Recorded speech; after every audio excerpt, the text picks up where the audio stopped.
नमस्कार दोस्तों, स्वागत करते हैं आप सभी कई वस्ती जी क्विज में। तो दोस्तों आज जो है कि बिहार डीएलएड एंट्रेंस एग्जाम 2025 के लिए हिंदी का कुछ सिलेक्टेड क्वेश्चन लेके आए हुए हैं। देखिए आज के इस लेक्चर में टॉप 55 क्वेश्चन आज हम आपको कंप्लीट करवाने वाले हैं, जो सारे अति महत्वपूर्ण सिलेक्टेड प्रश्न लिया गया है। तो अगर आप एक न्यू स्टूडेंट हैं तो आज की इस वीडियो को शुरू से अंत तक देख लीजिएगा।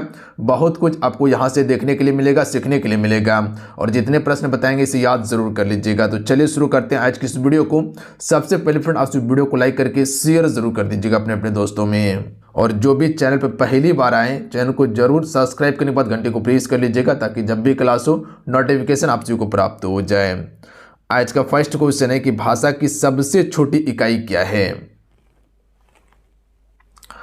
राइट आंसर ऑप्शन में डी हो जाएगा वर्ण। याद रखिएगा आप सभी, वर्ण जो है फ्रेंड ये भाषा की सबसे छोटी इकाई होता है। तो अगर प्रश्न पूछा जाए तो आंसर कर लीजिएगा। अगला क्वेश्चन है कि वर्णमाला कहते हैं। तो देखिए वर्णमाला किसे कहा जाता है, वर्णों के व्यवस्थित समूह को ही हम सभी वर्णमाला कहते हैं। तो option number D correct answer होगा। अच्छा यहीं से आपसे याद रखिएगा, जो अभी स्वर वर्ण देखिए आप सभी, देखिए स्वर की संख्या कितना है, मूलतः 11 स्वर है, और उसके बाद 2 स्वर और ऐड हो जाता है तो कुल 13 हो जाता है। जो आप सभी अनुस्वर और अविसर्ग देखते हैं ये आपका अयोगवाह वर्ण है, ध्यान दीजिएगा, और इसको स्वर के अंतर्गत ही रखा जाता है। तो ऑप्शन नंबर क्या हो जाएगा वहां पर, डी करेक्ट आंसर होता है वर्ण। यहां तक क्लियर है। अगला क्वेश्चन देखिए आप सभी, क्वेश्चन है कि किस वाक्य में क्रिया विशेषण प्रयुक्त हुआ है, यानी कि इनमें से किस वाक्य में क्रिया विशेषण है। राइट आंसर ऑप्शन में हो जाएगा वह धीरे धीरे बोलता है, इसमें क्रिया विशेषण है। देखिए बोलना क्या है, यह आपका क्रिया शब्द है, याद रखिएगा। बोलना क्या है, आपका क्रिया है, और वहीं पर बात किया जाए ये धीरे धीरे जो देख रहे हैं ये आपका विशेषता है, याद रखिएगा, यानी विशेषण है। तो किस प्रकार से बोल रहा है, वो धीरे धीरे बोल रहा है। तो ऑप्शन नंबर क्या हो जाएगा, एक करेक्ट आंसर होगा, वही क्रिया विशेषण है। इनमें से संयुक्त व्यंजन कौन सा है। तो देखिए संयुक्त व्यंजन 2 अक्षर से मिलकर बना होता है, यानी कि 2 वर्ण से। तो ज्ञा जो है फ्रेंड आपका संयुक्त व्यंजन है, जैसे कि अक्षत्र ज्ञा, ये आपका संयुक्त व्यंजन है। संख्या 4 होता है। अंतस्थ व्यंजन की संख्या 4 होता है। ऊष्म व्यंजन की संख्या 4 होता है, याद रखिएगा आप सभी। अगला प्रश्न देख लीजिएगा। क्वेश्चन है कि निम्नलिखित में से कौन सा वर्ण उच्चारण की दृष्टि से दंत नहीं है, यानी कि उसका उच्चारण दांत से नहीं होता है। तो याद रखिएगा आप सभी, ट जो है यह आपका दांत से उच्चारण नहीं होता है, यह आपका मूर्धा से उच्चारण होता है। जो आप ट वर्ग देखते हैं, ट वर्ग जो देखते हैं इसका उच्चारण किससे होता है, मूर्धा से होता है, जबकि त थ द ध न इसका उच्चारण किससे होता है, दंत से होता है। देखिए फ्रेंड आपको बताना चाहते हैं, बिहार डीएलएड प्रवेश परीक्षा 2025 के लिए एप्लीकेशन पे क्लासेस लॉन्च कर दिया गया है, जहां पर आपको सभी सब्जेक्ट का तैयारी करवाया जाएगा, और ये सफलता बैच के नाम से शुरू किया गया है। सबसे पहले ये समझिए कि इसमें आपको क्या क्या मिलेगा। तो सब्जेक्ट वाइज यानी कि टॉपिक वाइज क्लासेस मिलने वाला है। ऑल सब्जेक्ट का ई बुक मिलेगा, इंपॉर्टेंट PDF मिलेगा, प्लस में इंपॉर्टेंट नोट्स, और उसके बाद टेस्ट सीरीज भी आपको दिया जाएगा, ताकि लास्ट समय में आपसे अपना स्कोर पता कर सके कि कितना आपका तैयारी हुआ है। तो अगर 100% सफलता पाना चाहते हैं तो आज ही फटाफट कोर्स को ज्वाइन कर लीजिए, और कंपटीशन भी आपकी तावा तोड़ रहने वाला है, तो इसीलिए मिशन मोड में तैयारी कीजिए आप सभी। तो अगर सही डायरेक्शन में तैयारी करना है तो फटाफट एप्लीकेशन को ज्वाइन करके तैयारी करना शुरू कर दीजिएगा आप सभी। ज्वाइन कैसे करना है, एप्लीकेशन का लिंक डिस्क्रिप्शन में प्लस में कमेंट बॉक्स में दिया हुआ है। इसके अलावा प्ले स्टोर से जाके डाउनलोड कर सकते हैं युवा शक्ति जी के क्विज सर्च करके, और हम वीडियो भी बना दिए हैं कि कैसे ज्वाइन करना है, देख लीजिएगा ताकि आसानी हो ज्वाइन करने में। उसका भी लिंक डिस्क्रिप्शन में दिया हुआ है। अगला क्वेश्चन है कि जिन शब्दों के अंत में अ आता है उन्हें क्या कहते हैं। देखिए इसी प्रकार का क्वेश्चन पूछा जाएगा, और यहाँ से पेपर में हूबहू प्रश्न देखने के लिए मिल जाएगा, इसीलिए सभी से रिक्वेस्ट करेंगे इसे याद जरूर कर लीजिएगा। PDF के लिए आपसे टेलीग्राम ग्रुप को ज्वाइन कर लीजिएगा। PDF वहाँ हम अवेलेबल करवा देंगे, क्लास होने के बाद PDF हम वहाँ दे देंगे। प्लस में इसके पहले बहुत सारा आपको PDF दिया गया है, जाके आप सभी देख लीजिएगा। अलंकार का भी PDF हम अवेलेबल करवा दिए, थ्योरी प्लस में MCQ दोनों अवेलेबल करवाए हैं, तो वो जाके आप सभी देख लीजिएगा टेलीग्राम पे। युवा शक्ति बिहार टेलीग्राम का नाम है, और लिंक डिस्क्रिप्शन में दिया हुआ है, प्लस में हम व्हाट्सएप ग्रुप का भी लिंक डिस्क्रिप्शन में प्रोवाइड कर दिए हैं। स्पेशल व्हाट्सएप ग्रुप भी बना दिए हैं आपके लिए। जिन शब्दों के अंत में आ आता है उसे अकारांत कहते हैं, अगर वहीं पर ई आए तो उसे इकारांत कहेंगे। ध्यान दीजिएगा आप सभी, बात समझे। अगला है कि अक्षर वर्ण किसके संयोग से बना है। तो देखिए ऐसा भी प्रश्न पूछा जाता है और बहुत सारे बच्चों को पता नहीं होता है, तो याद रखिएगा क प्लस स से मिलकर आपका अक्षा वर्ण बना है। तो ऑप्शन में ए राइट आंसर हो जाएगा। क्लियर है? हर सवाल को आप सभी क्लियर करते चलिएगा, यहाँ कन्फ्यूजन कुछ भी नहीं रखना है। अगर कोई भी डाउट होगा तो हमें ज़रूर बताइएगा। हिंदी वर्णमाला से स्वरों की संख्या कितनी है? देखिए, हिंदी वर्णमाला में अगर स्वर की संख्या की बात किया जाए तो मूलतः 11 स्वर है। तो ऑप्शन में बी की तरफ हम जा सकते हैं। अगला क्वेश्चन देख लीजिएगा, रचना की दृष्टि से क्रिया के कितने भेद होते हैं? तो रचना की दृष्टि से क्रिया के 2 ही भेद हैं, साकर्मक क्रिया और आकर्मक क्रिया। तो ऑप्शन में ए राइट आंसर होगा। आइए अगला क्वेश्चन है, निम्नलिखित में से कौन स्वर नहीं है? तो देखिए, स्वर इनमें से नहीं है या, याद रखिएगा, या जो देख रहे हैं ये स्वर नहीं है, ये आपका व्यंजन है और वो भी नासिक व्यंजन है। जबकि अ हो गया, उ हो गया और ए हो गया, ये सभी आपका स्वर है। अगला है, निम्नलिखित में से कौन सा ट वर्ग नहीं है? यानी कि ट वर्ग के अंतर्गत नहीं आता है, वो कौन सा नहीं आता है? तो घ, याद रखिएगा आप सभी, घ ट वर्ग नहीं, ये बल्कि क वर्ग के अंतर्गत आता है। तो याद रखिएगा आप सभी। बाकी बात, ये सभी आपका ट वर्ग का है। तो ऑप्शन में डी करेक्ट आंसर होगा। देखिए, ट वर्ग का उच्चारण स्थान क्या है? मूर्धा है। क वर्ग का कंठ से उच्चारण होता है। हिंदी वर्णमाला में व्यंजनों की संख्या कितनी है? तो देखिए, हिंदी वर्णमाला में कुल व्यंजन जो आपको मिलेगा वो आपको 33 व्यंजन देखने के लिए मिलता है। कुल वर्णों की संख्या की बात किया जाए तो 52 वर्ण होता है, याद रखिएगा आप सभी। तो यहाँ पर सी करेक्ट आंसर होगा। अगला क्वेश्चन है कि निम्नलिखित में से कौन सा एक पश्च स्वर है? तो करेक्ट आंसर हो जाएगा आ। आपका एक पश्च स्वर है। तो ऑप्शन में ए राइट आंसर होगा। सिर्फ इसको आप याद कर जाइए, चाहे जैसे भी याद करें। और जितने भी फ्रेंड मेरे साथ में जुड़े हुए हैं सभी से रिक्वेस्ट रहेगा कि सेशन को लाइक ज़रूर कर लीजिएगा। देखिए, आपके लिए हम 100% एफर्ट लगा के सारा चीज़ प्रोवाइड करने का कोशिश कर रहे हैं, ताकि हम आपको बेहतर से बेहतर कंटेंट दें जो पेपर के लिए इंपॉर्टेंट है। जैसा पेपर में प्रश्न पूछा जाता है उसी पैटर्न का आपको हम प्रश्न प्रोवाइड करने का कोशिश कर रहे हैं, पढ़ाने का कोशिश कर रहे हैं, ताकि आपको बेहतरीन कंटेंट मिले, कहीं भटकना ना पड़े आपको। तो कम से कम अपना प्यार ज़रूर दीजिएगा और ये प्यार बनाए रखिएगा आप सभी। तो सेशन को लाइक करके शेयर ज़रूर कीजिएगा आप सभी।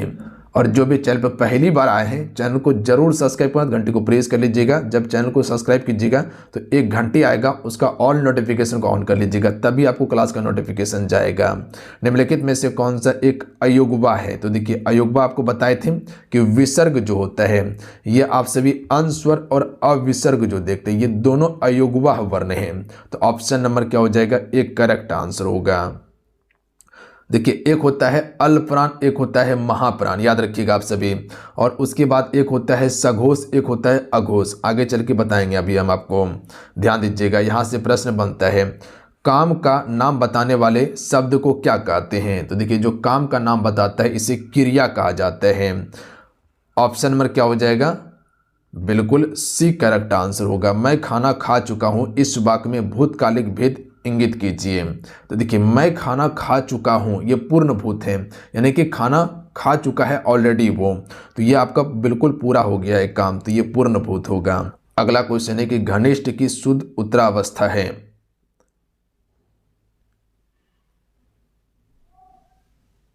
घनिष्ठतर होगा, ऑप्शन नंबर सी। अगला क्वेश्चन है कि संबंध कारक का चिन्ह है? तो देखिए, संबंध कारक की बात किया जाए, जैसे कह सकते हैं कि अपादान कारक का चिन्ह क्या है? से होता है, याद रखिएगा। तो उसी प्रकार से यहाँ संबंध कारक का जो हो जाएगा, रा हो जाएगा, री हो जाएगा और रे हो जाएगा। ये संबंध कारक का चिन्ह है, याद रखिएगा। अधिकरण कारक का क्या है? में और पर, ये अधिकरण कारक का होता है, जहाँ पर अधिकार करके बैठा जाता है। कारक का कितना भेद है? 8 भेद है कारक का, ध्यान दीजिएगा। छ ध्वनिया का उच्चारण स्थान है, च छ। तो देखिए, च वर्ग का जो उच्चारण होता है वो तालव्य से होता है, यानी कि तालु से होता है। तो ऑप्शन में सी राइट आंसर हो जाएगा। ओष्ठ की बात किया जाए तो प वर्ग का उच्चारण होता है, दंत से त वर्ग का उच्चारण होता है। आइए अगला क्वेश्चन देखिए, निम्नलिखित में से कौन सा एक संयुक्त व्यंजन नहीं है? यानी कि 2 वर्णों से मिलकर कौन सा नहीं बना है? तो ये आपका मूर्धांशो जो है ये आपका संयुक्त व्यंजन नहीं है, जबकि अक्षा, तरा, ज्ञा ये सभी आपका संयुक्त व्यंजन है। देखिए, अगर इसकी बात किया जाए तो आपको पता है कि ये आपका क्या है? ऊष्म व्यंजन है। ध्यान दीजिएगा आप सभी। ऊष्म व्यंजन में क्या क्या आता है? तो जैसे तालव्य हो गया, मूर्धांश हो गया, दंश हो गया और ह हो गया, ये सभी आपका क्या है? ऊष्म व्यंजन है, याद रखिएगा आप सभी। और प्लस में वही बात किया जाए कि या, र, ल, व, ये क्या है आपका अंतस्थ व्यंजन है। अगला क्वेश्चन है कि तालव्य व्यंजन है, यानी कि तालु से बोले जाने वाला व्यंजन कौन सा हो जाएगा? च, छ, ज, झ, यानी कि त वर्ग जो होता है वो तालु से ही बोला जाता है, तो ए राइट आंसर होगा। ट वर्ग मूर्धा से, त वर्ग जो है कि दंत से, अपा वर्ग ओठ से बोला जाता है। अविकारी शब्द है इनमें से, तो देखिए अविकारी शब्द जो होता है वह अव्यय होता है, याद रखिएगा। अव्यय जो होता है वह अविकारी शब्द होता है। देखिए अगर संज्ञा की बात किया जाए तो संज्ञा का कितना भेद है? 5 भेद हैं। सर्वनाम की बात किया जाए तो सर्वनाम का 6 भेद होता है।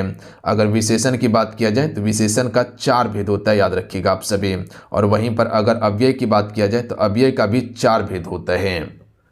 अगला क्वेश्चन है कि या, र, ल, व किस वर्ग के व्यंजन हैं? तो देखिए या, र, ल, व जो है ये आपका अंतस्थ व्यंजन है। उस व्यंजन के बारे में बताएं कि कौन कौन सा था? तालव सा, मूर्धन सा, दंत सा और हा था, ध्यान दीजिएगा। और बाकी बात या, र, ल, व जो है ये आपका अंतस्थ व्यंजन है। अगला है अनुनासिक का संबंध होता है, तो देखिए अनुनासिक का जो संबंध होता है नाक और मुंह से होता है, जो नाक और मुंह से उच्चारण होता है और उसी को अनुनासिक कहा जाता है, तो सी राइट आंसर होगा। अगला क्वेश्चन है कि स्त्रीत्व शब्द में कौन सी संज्ञा है? यहाँ पर स्त्री की बात नहीं किया गया है, सिर्फ अगर स्त्री की बात किया जाता तो ये आपका जातिवाचक संज्ञा होता, पर यहाँ पर स्त्रीत्व की बात किया गया है तो भाववाचक हो जाएगा, क्योंकि यहाँ पर उसकी भाव को प्रदर्शित किया जा रहा है। जैसे कह सकते हैं कि बूढ़ापा या बूढ़ाड़ी, ये भाववाचक संज्ञा है। जैसे खुशी, ये आपका भाववाचक संज्ञा है। जिसे सिंपल भाषा में समझिए कि प्लेट में नहीं परोस सकते हैं। जो अदृश्य होता है वही आपका भाववाचक है। जातिवाचक में पूरा जाति समूह को बोध कराता है। जैसे कह सकते हैं कि स्त्री हो गया, लड़की हो गया, या नदी हो गया, पहाड़ हो गया, ये आपका जातिवाचक है। व्यक्तिवाचक में किसी स्थान या व्यक्ति का नाम आता हो, जैसे दिल्ली हो गया, यह आपका व्यक्तिवाचक संज्ञा है।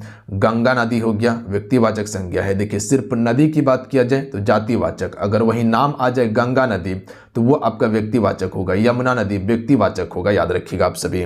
भारतीय शब्द का बहुवचन है। देखिए वचन कितना है? 2 ही है। वचन का 2 भेद होता है, एक वचन और बहुवचन। एक वचन में एक वस्तु का बोध होता है, बहुवचन में एक से अधिक का होता है। तो भारतीय जो है ये आपका बहुवचन है, तो याद रखिएगा ऑप्शन नंबर क्या हो जाएगा? एक करेक्ट आंसर होगा। यहां पर ध्यान दीजिएगा, यहां पर छोटी ई का प्रयोग हुआ है और यहां पर बड़ी ई का प्रयोग हुआ है, तो ऑप्शन में ए ही करेक्ट आंसर होगा। छोटी ई वाला नहीं होगा, गलत हो जाएगा। सूर्य शब्द का स्त्रीलिंग क्या होगा? तो सूर्य का हो जाएगा Surya, option number B correct answer होगा।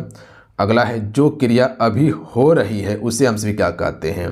तो देखिए जो क्रिया अभी हो रही है, जैसे कि अभी हम आपको पढ़ा रहे हैं, तो ये आपका अपूर्ण वर्तमान है, याद रखिएगा आप सभी। यानी कि अभी ये पूरा नहीं हुआ है, ये आपका अपूर्ण है, कार्य आपका चल ही रहा है, आधा दूर में रुका हुआ है। जब तक क्लास पूरा खत्म नहीं हो जाएगा तब तक ये पूरा नहीं हुआ है, अपूर्ण है। अनुनासिक व्यंजन कौन से होते हैं?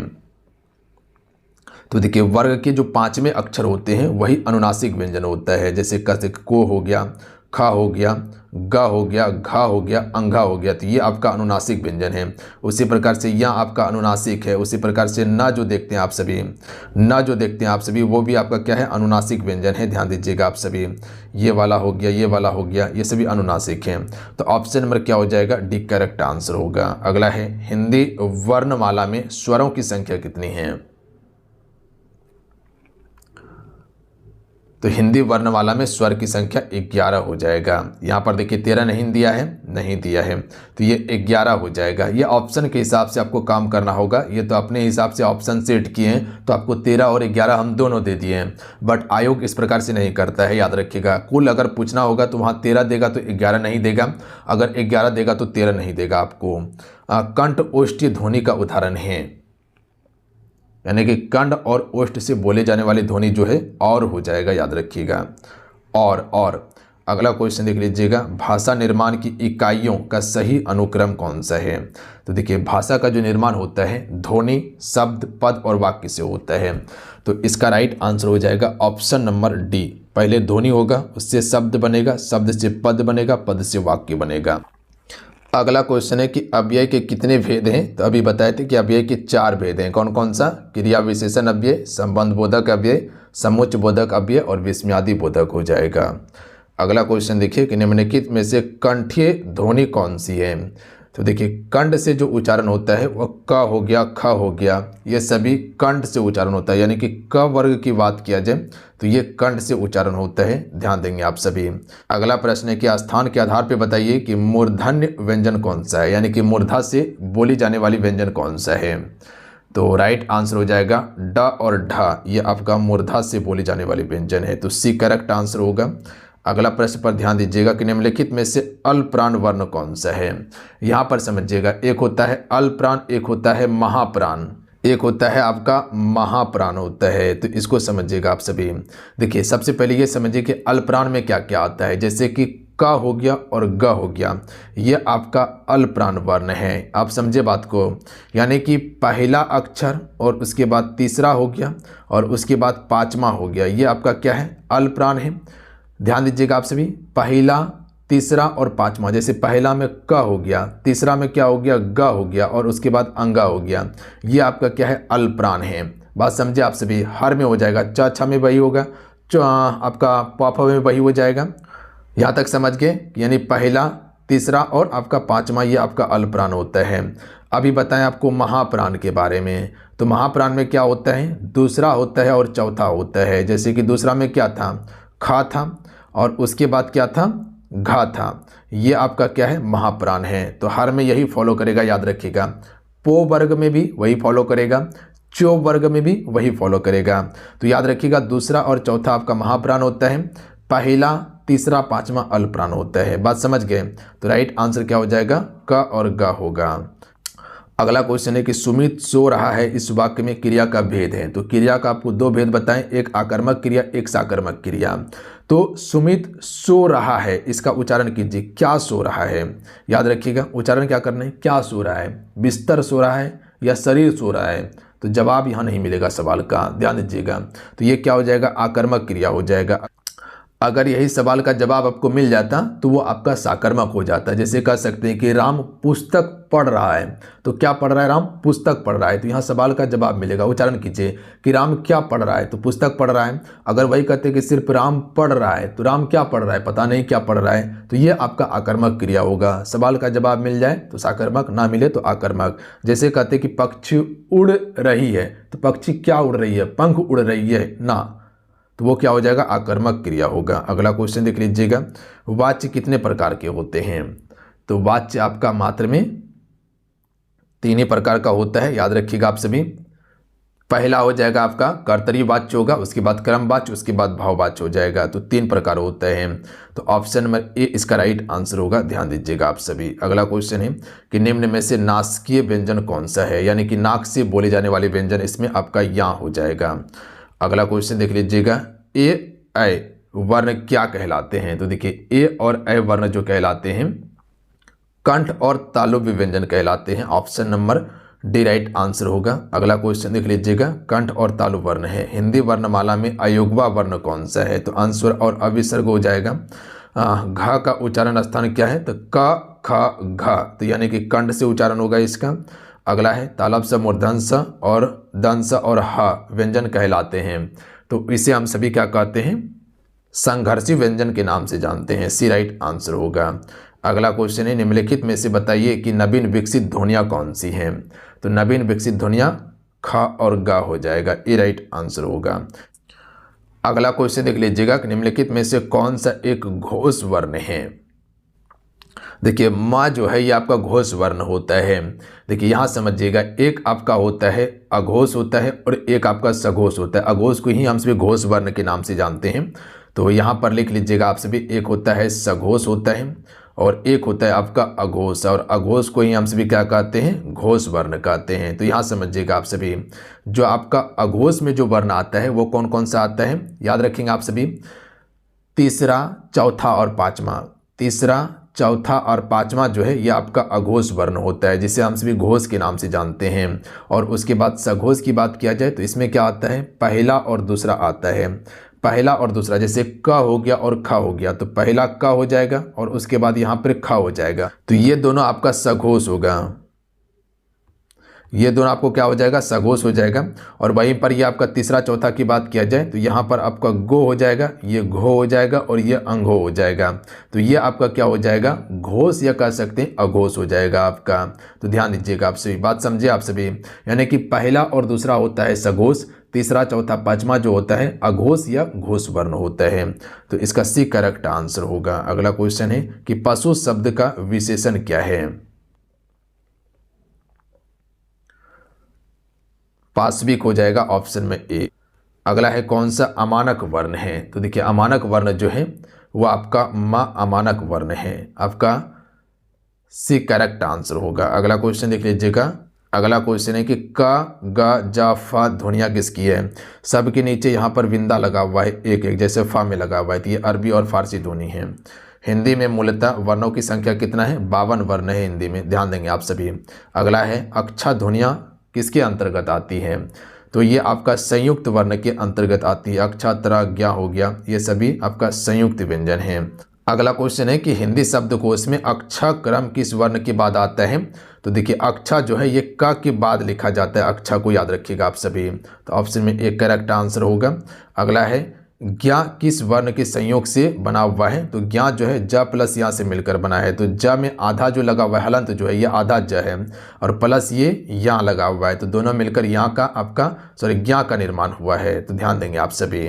तो चलिए आज कितना ही, आज की सेशन में कुल 55 क्वेश्चन आपको कंप्लीट करवाए हिंदी का, जो आपके पेपर के लिए अति महत्वपूर्ण था। अगर आज के सेशन अच्छा लगा और हेल्पफुल लगा तो सेशन को लाइक करके शेयर जरूर कर दीजिएगा अपने दोस्तों में, इतना सा काम जरूर कर लीजिएगा। और जो भी क्लासेस करना चाहते हैं एप्लीकेशन पे क्लासेस अवेलेबल है, कोर्सेस लॉन्च कर दिया गया है जहां पर आपको बेहतरीन तैयारी करवा रहे हैं। अगर आपका सपना है एक सेट पक्का करने का, आज से ही तैयारी में जुड़ जाइए और मिशन मोड में तैयारी कीजिए। मिलते हैं। जय हिंद, वंदे मातरम। ध्यान रखिएगा, पढ़ाई करते जाइएगा, जाते जाते सेशन को लाइक करके शेयर जरूर कर दीजिएगा। जय हिंद।